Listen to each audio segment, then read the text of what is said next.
Hi friends, it's me, Michelle, here with another video. And today I wanted to bring to you an author that is an absolute favorite of mine, Elizabeth Hay. Now, if you're a fan of historical fiction or literary fiction, or just a book fan in general, I think you would absolutely love her books.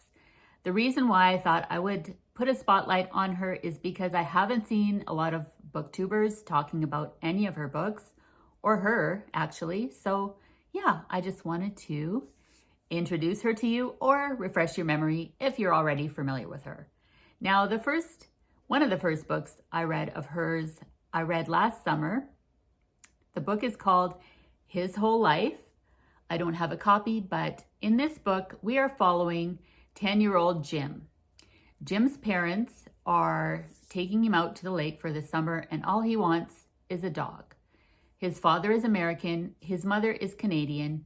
This is set in between Ontario and New York City.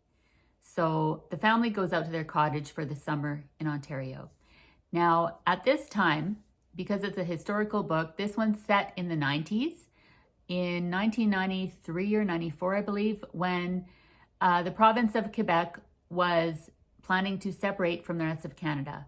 There was a big referendum that happened at that time. I remember it very well. And Quebec almost succeeded in their plan to separate. Thankfully, they did not. But these kind of separatist movements have been going on forever and ever. And I just happened to have been around for that one. So made for an interesting backdrop to the story, especially being that the dad is American and the mother Canadian. So Jim, we follow his coming of age story out at the lake. In a lot of Elizabeth Hay's novels, nature plays a big role. If you like a beautiful, lush setting that's very well described to the point where you can actually put yourself in the scenes and be there, it's a full sensory experience. It's absolutely exquisite the way she writes the settings and draws these characters. They're all very real. A lot of events happen throughout Jim's life, and I'm not going to say too much about what specifically happens other than it's a very enjoyable read. You'll keep flipping pages to know what happens next. And I find that with her style of writing, it's very smooth and very immersive. And then all of a sudden you'll get a plot twist, like bam, something you're not expecting, or just a little thing that will snap you into attention all of a sudden, like, wow, I can't believe that just happened.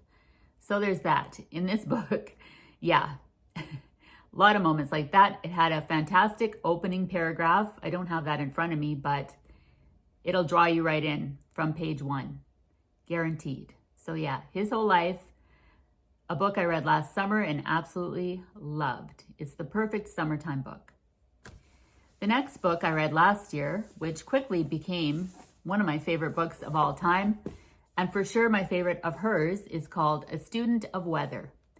This book was a finalist for the Giller Prize here in Canada, and it's such a fantastic read. This one is set in the 1930s Dust Bowl on the prairies of Canada in Saskatchewan. Rural area where people were fighting the weather and they had to deal with crop failures and all kind of hardships at that point in time. They would hang up wet sheets over their doors and windows to try and prevent the dust from coming in their house. So just daily living was very difficult. The main protagonist in this story is a little girl named Norma Joyce. Norma Joyce lives with her older sister Lucinda and her mother and father, and she is just such a fantastic character. She is super intelligent, precocious, a little bit eccentric. She's got an insatiable thirst for knowledge and exploring. She collects little things like grass and bugs and hair from people and all kind of things. And you just grow to love her. She's just so well fleshed out and such a character. In fact, she's such a handful that her dad and mom and sister don't know what to do with her other than to just keep her out of their hair. So she does spend a lot of time alone, outdoors, exploring the world outside her world. And she always has a vision for something more for herself outside of prairie life. she's got that drive, that ambition to go adventure and see the world. One day, a stranger appears at their door. There's a blizzard, a massive snowstorm, and they get a knock on the door from this guy who appears, and he is very charming, very smart. He is a scientist. So Norma Joyce forms a bond with him. He finds her charming, and the two of them kind of hit it off right away. Norma Joyce develops a crush on him and is really upset when he ends up dating her older sister, Lucinda. Then one day, the mother passes away. She gets the flu and dies over the winter. So it's really hard on the family. They're grieving their loss. And over the years, we follow Norma Joyce from the prairies of Saskatchewan to the city of Ottawa to New York City.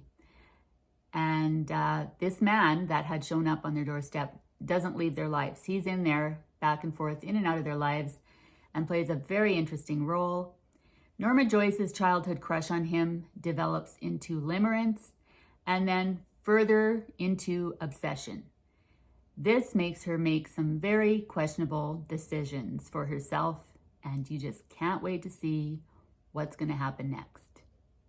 So yeah, A Student of Weather by Elizabeth Hay, a fabulous historical novel that is gripping from beginning to end. So I hope you check it out.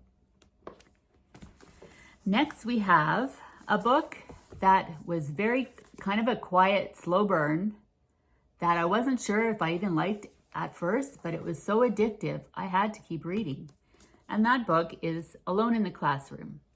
In this one, it takes place in 1929 on the prairies of Canada. Again, we are following a teacher named Connie in a small town, and she has a bunch of students that she's teaching, as well as one of her students who has some learning disabilities. His name is Michael. So she's very kind. Connie is. She's got a big heart, and she takes him under her wing and tutors him to try and help him overcome his learning disabilities. They form a strong bond, a friendship, and a real platonic love develops between them. She's kind of like a mother figure in his life. Then one day, everything in the town is upended when this new principal shows up. So Connie has not only to contend with her teaching job, helping Michael, but this creepy principal who is nasty and evil and abusive and starts to follow her home from school every day and harass her. So there's that. Also happening at the same time, two young children from the town go missing. And so there's that mystery.